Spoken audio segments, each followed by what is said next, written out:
This is your E-curve. The old type. Malalaki. The new type is half of this, maliit. But what will happen is mag-pick up ito ng signal from the satellite. Ito automatic ha. It could be set to manual, it could be set to automatic. Then may hydrostatic release to. Unfortunately, wala hydrostatic release dito. Pag-akit nyo na sa taas, siguro makita sa inyo.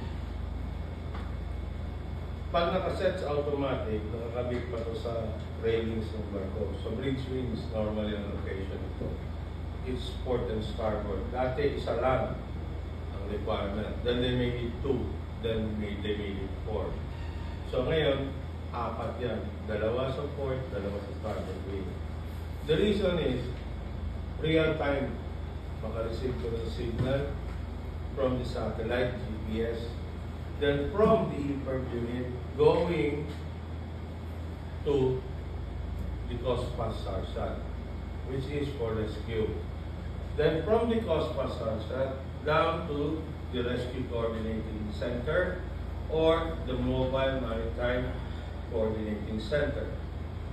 Then from there, i-decimate yun sa ibang barko worldwide. So even if you're on the other side at lumubog yung barko mo rito sa Philippine waters, matatanggal pa rin nila na lumubog ka. Satellite.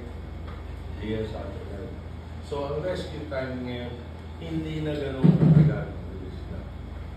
So real time talaga yan, sir? And then it's being tested yearly.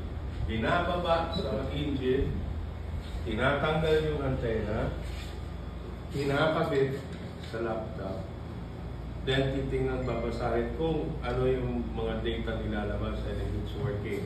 Lalabas dyan is pangalan ng barko, call sign ng barko, nationality ng barko, ilang crew members meron, gaano karaming pasahero meron, lalabas lahat.